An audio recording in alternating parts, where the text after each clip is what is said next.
friends, welcome to my channel. In this video, we will be learning about the functions of ecosystem, about food chain, food web, and the ecological pyramids. Let's get started. In this video, we will be having marks on definition, types of food chain, about food web, about ecological succession, and about ecological pyramids. We will be discussing about them one by one. Functions of ecosystem. In the previous class, we learned about ecosystem. What is ecosystem? I want to ask you the question. Yeah, it's the truth.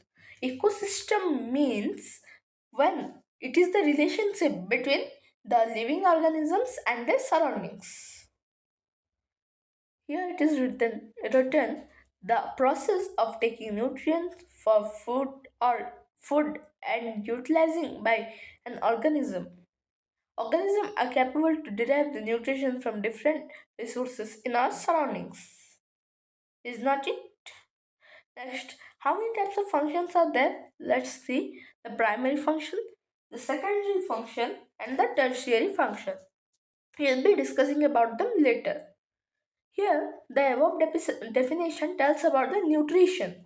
What is the meaning of nutrition? Here, in the process of nutrition, there is an organism.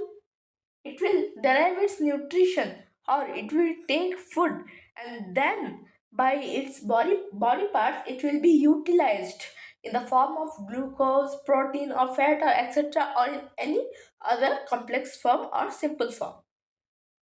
Then organisms can derive their nutrition from different resources in our surroundings, isn't it? For example, we are deriving our nutrition from directly or indirectly on plants and animals. But what about the fungi or the bacteriums? Actually, they carry their nutrition or they derive their nutrition from the root nodules of leguminous plants, and also they derive their nutrition from the other sources such as on rotten things, means dead or decaying things. For example, rhizopus. Next, it is about the components of ecosystem. So what are the components of ecosystem? The components of ecosystem can be told as producers, herbivores, carnivores, omnivores, and detritivores. Okay? First of all, we should know before learning about the food chain, we should know who are the main members of the food chain, how one consumes another. First of all, for knowing that, first of all, we need to know about these things. The first one is producer. The organism which can produce their own food by using the resources of the nature are known as producers.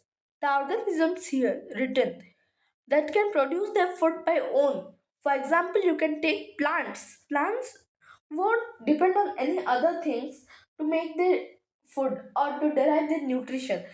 They can directly prepare their food by the process of photosynthesis, in which they can take carbon dioxide and water and minerals from the roots and then can directly prepare by the presence of sunlight and chlorophyll. But in the but in the case of humans, it's not possible because we can't make. We are not having something like chlorophyll. Something there is nothing that can trap the sunlight in our body. Is not. Then it is about herbivores, the organisms which are directly dependent on the producers. Means here, as I said, there are two main things. Herbivores means they are directly dependent on the plants, means you can tell that they actually eat plants, the grass eating animals. For example, you can take cow, goat, sheep, rabbit, elephant, etc. They won't eat any type of non-veg things. They are vegetarians, you can tell. They eat only plants. That's why they're directly dependent. Directly they go to a plant and they pluck some of the leaves and they eat them. Then it's about the carnivores, the organisms which feed on herbivores and other animals. Here, carnivores means they will be only eating meat. Okay, the flesh of other organisms. so that they are said as carnivores. They are indirectly dependent on plants. I I want to know from you why the carnivores are said to be indirectly dependent on plants. Actually, it is so because the carnivores either eat herbivores or the other animals which fed on plants. So directly or indirectly here carnivores are dependent on producers only. Then it's about the omnivores, the organisms which feed on animals and also plant products. Students, omnivores, the best example can be the humans. Humans can also eat the meat as well as they are eating the plant products, is not it? So that's why omnivores means they can eat or feed on both of the things. Detritivores, the organism which feed on dead and decaying matter, or you can also say decomposers. Actually, they grow on rotten things. For example, rhizopus. Actually, it grows on the bread and forms a green color patch on it. Okay, which makes it decaying or rotten. And those organisms digest the food outside only, then they take in the digested food. That's a fact about the detritivores. Types of nutrition. What are the types of nutrition? The first one is the autotrophic nutrition. You see, you should be very careful about the pronunciation. Okay, autotrophic nutrition. The mode of nutrition in which the organisms prepare its own food. Okay, for example, plants means producers. Directly or indirectly, you can tell that producers is equals to autotrophs. Okay, the organisms which follow the mode of autotrophic nutrition or those who exhibit the mode of the autotrophic nutrition are said to be the autotrophs or the producers. Yeah, it's a very typical word to remember, but for better understanding, you can remember as AUT. Auto means self, troph means nourishment. Okay, what is the nourishment? Nourishment, that means you can also tell nutrition. Means the whole word means that self nourishment or self nutrition. Next, it comes about heterotrophic nutrition. It's a very important thing. Please so listen carefully. The mode of nutrition in which the organisms are directly or indirectly dependent on the autotrophs. Here it is said about the carnivores, omnivores, and about the herbivores. Here, herbivores are directly dependent on the producers or the autotrophs, while the carnivores and the omnivores are indirectly are dependent on the plants. Is not it? Then, here, for this typical word, the easiest meaning can be hetero meaning others, troph meaning nutrition. Here, those organisms which exhibit the heterotrophic mode of nutrition are said to be the heterotrophs or the consumers. Okay, these terms are very important for you because these terms we will be using continuously in the food chain. Then, now there are types of heterotrophic nutrition. They are saprophytic nutrition, parasitic nutrition, symbiosis, and it's all about the insectivorous nutrition. But we want about saprophytic nutrition and the parasitic nutrition. So we will be discussing about those two only. Saprophytic or saprotrophic nutrition. What is it? What does it means? The mode of nutrition in which organisms are directly dependent on dead and decaying matter. Here, it's a Greek word meaning sapro meaning rotten, troph means nourishment. Okay, the mode of nutrition. Listen carefully. When in which organisms feed on dead and decaying matter or on rotten things. There are many examples. Fungi are there. If we will be keeping our clothes or anything without washing for some days in a moisture content weather, then you can see white color patches or the white layer is being deposited on that object and which will be gradually destroying that object. It's all about the fungi. They will be digesting the are the little components of the food or the object. Okay. Then it comes about the parasitic nutrition, the mode of nutrition in which organism derive nutrition from the host plant. Okay. In this mode of nutrition, students, is very typical mode. Okay. In this, one plant will be there, no normal a usual plant, which will be known as the host plant, and there will be another climber plant which will be climbing upon this host plant. The plant which is climbing upon the host plant is said to be the parasite. Why? they will be they will be absorbing all the nutrients that are there in the host plant, and they can derive the nutrition for their survival. But gradually the parasite grows, the host plant gets to the death, means it will not be having any nutrients in the balance, so that gradually it will be destroyed or it will die due to the negligence of the nutrition. Okay. Next, food chain, very important thing and also interesting thing. A food chain is a series of population through which food and the energy contained is in it passes in an ecosystem. Yeah, what did you say? Food chain is simple if it has only one trophic level besides the decomposers. Example, Echornia in eutrophic pond. Then a complex food chain has both producers and consumers trophic level. Okay, food chain is a series, means one will be feeding on another. Okay, in this series will be continued till it will reach to an end. Okay, or from which it has started, it will come to that point only. It happens in the ecosystem. We think that it's an imaginary thing and looking like a cycle, but it's true. How I will be explaining you in very interesting way. Types of food chain. First, we will be reading about it. Then we will be getting example on the food chain. First one is predator or grazing food chain.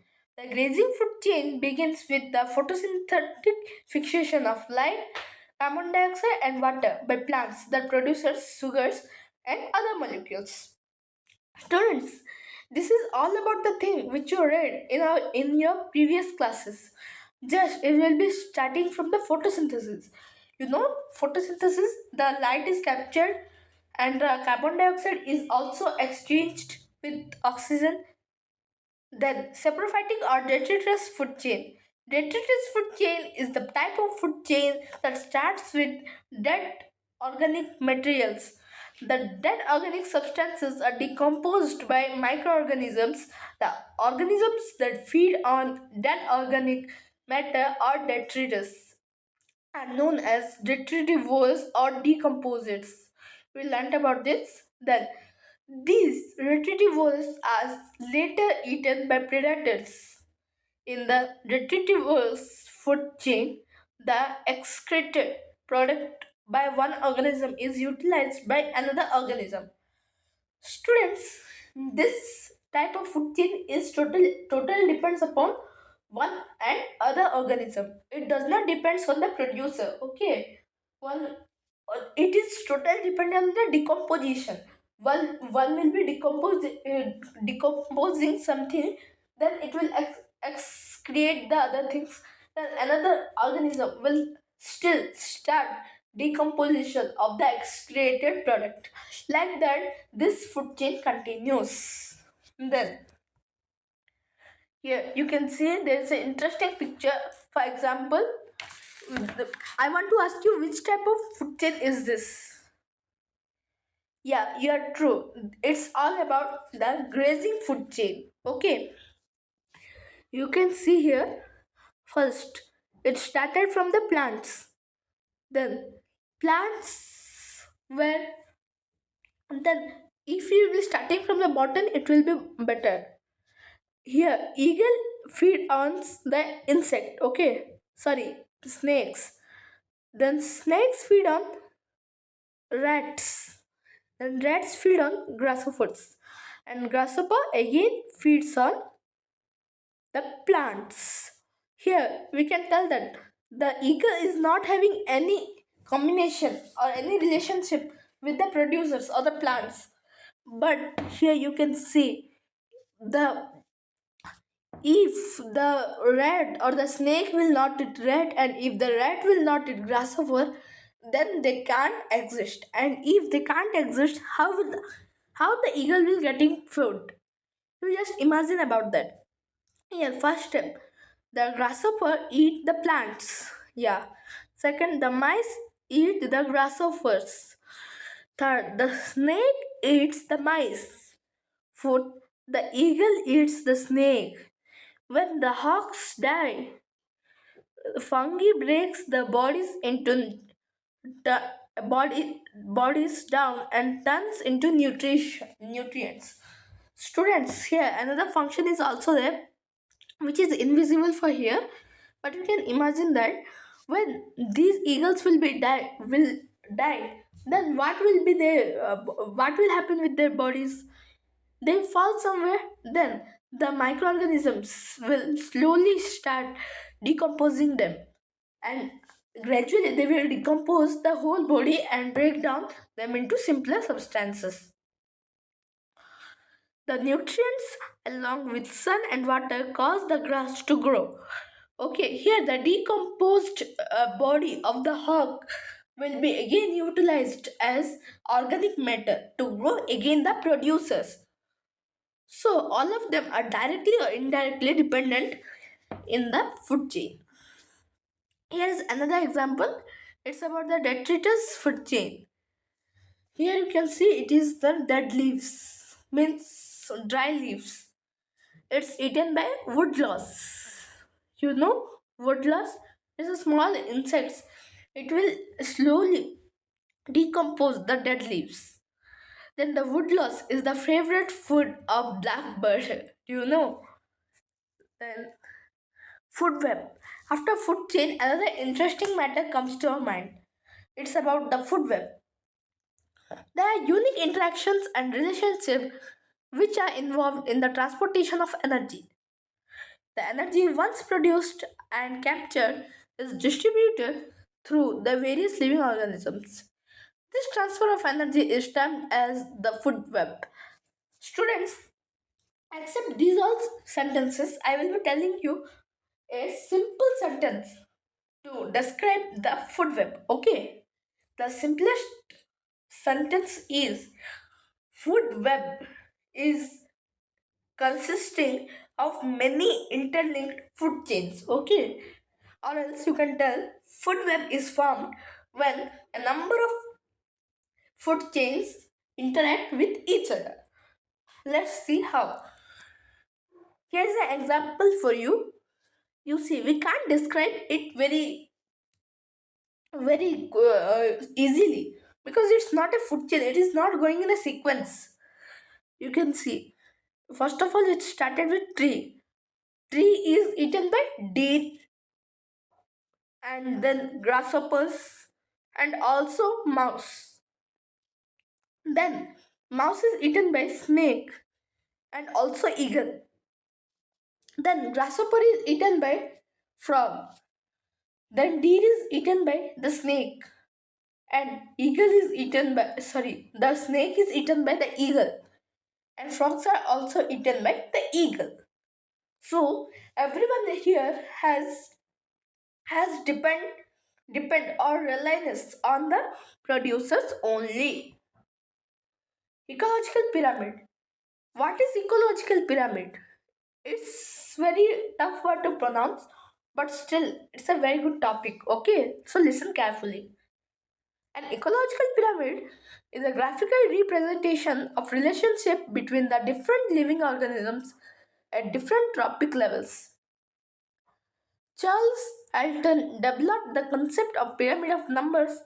Later, J. Evelyn Hutchinson and Raymond Lindman developed the idea of pyramids of energy and productivity. It can be observed that these pyramids are in the shape of actual pyramids, with the base being broadest with which is covered by the lowest trophic level, that is of producers. And next level is occupied by the next trophic level, that is the primary consumers, then the secondary consumers, then the tertiary consumers, and at the end it's the apex, and it will continue so on. Here, there are three main types of pyramids. The first ecological pyramid is said to be the pyramid of numbers. What is the pyramid of numbers? In this type of ecological pyramid, the number of organisms in each trophic level is considered as a level in the pyramid. Okay. Here, for example, plant is there, plant will be considered as one level of the pyramid. The second level should be considered as with the grasshoppers because they feed on the plants. The pyramid of numbers is usually upright except for some situations like that of the detritus food chain where many organisms feed on one dead plant or animals. We'll be discussing about it later, but for now you just see this type of example. I can give you another example also if I'll be telling you the at the last where the green color is there, that is considered as the producers. Here producer meaning the plants. Okay, plants actually are the ultimate source of food. After that it comes about the primary consumers. Who are the primary consumers? Primary consumers are, for example, grasshoppers and are the herbivores. Okay, then for the pink color it will be said as the primary carnivore. Okay, then it comes all about the secondary consumers. At last it's about the tertiary consumers. Here I want to ask you that why they are dependent on each other. Yeah, you are correct. All are dependent on each other for their survival or for getting energy. Okay, then the second one comes here about the pyramid of biomass. In this particular type of ecological pyramid, each level takes into account of amount of biomass produced in each tropic level. The pyramid of biomass is also upright except for the observed in oceans where large number of zooplanktons depend on a relatively smaller amount of phytoplanktons. Okay, here you can see an inverted pyramid for the biomass. Phy- Phytoplanktons are feed on, actually the zooplanktons feed on phytoplanktons, and small fish feed on the zooplanktons, and big fish feeds to the small fish. Okay, this is a very good pyramid with ecological pyramid which is ecologically related with each other in the oceans or in any aquatic survival life body. Okay, pyramid of energy. What is the pyramid of energy?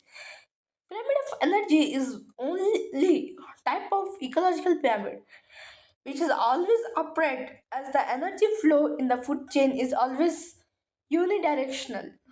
Also, with every increasing trophic level, some energy is lost into the environment. Okay, this is the normal uh, uh, energy transfer or the pyramid of energy which we're studying about. It's also these pyramids or the ecological pyramids are directly or indirectly are related with the food chain and the food web. Okay, so they don't think that they're not interlinked with each other. Both of them are totally interlinked with each other. Actually, the problem is that food chain is just about using it as a flowchart. But while we come to the pyramids, we draw the shape of actual pyramid and showcast some of the consumers and producers. What is ecological succession? Here, another new word came, ecological succession. Ecological succession is the steady and gradual change in the species of the given area with respect to the changing environment. It is a predictable change and is an inevitable process of nature, as all the body components have to keep up with the changes in our environment. I want to repeat it again. Ecological success is the steady and gradual change in the species of the given area with respect to the changing environment. What do you understand by these words? Means ecological succession is nothing but it's a change. Okay, gradually it will change into species. Okay, one by one species will will be existent, another will be unexistence. Like that, gradually the species will be increasing of every object. Then the ultimate aim of this process is to reach equilibrium in the ecosystem. The community that achieves this aim is called a climax community. In an attempt to reach this equilibrium, some species increase in number while the others decrease. Students, here ecological succession process is inversely proportional. Why I am telling about this? If the number of lions will be increased, then the number of deers will definitely decrease because lions feed on deers. And then about there are two types of successions. First one is primary succession. The primary succession begins when no plant life is present on the landscape, such as after a lava flowing or glacial retreat. Over centuries, soil forms and deepens and successive communities of plants grow. Here you see it's bare land where nothing is there. Then gradually lichens grow on it with the symbiotic relationship of algae and fungi. Then small annual plants and lichens are grown. When lichens are grown, gradually the life of the small grasses takes place. Then, after the pinner species, intermediate species takes birth. These grasses, shrubs, and shade intolerant trees such as pines. Then, shade tolerant trees such as oak and hickory means they are the climax communities for this succession. But while this succession occurs, hundreds of years take place. Second one is the secondary succession. Secondary succession begins after a disturbance like a fire. Crucially, some soil and nutrient remain present. Fire, in fact, may help recycle those nutrients. Okay, here, if a forest caught fire, there will be nothing in the forest, but after some days, gradually, the grass and perennials will grow. Then, gradually, after 150 years to many of the years, it will mature into oak and hickory forest or into the climax community. Thank you, students. Have a nice day. Please subscribe our channel.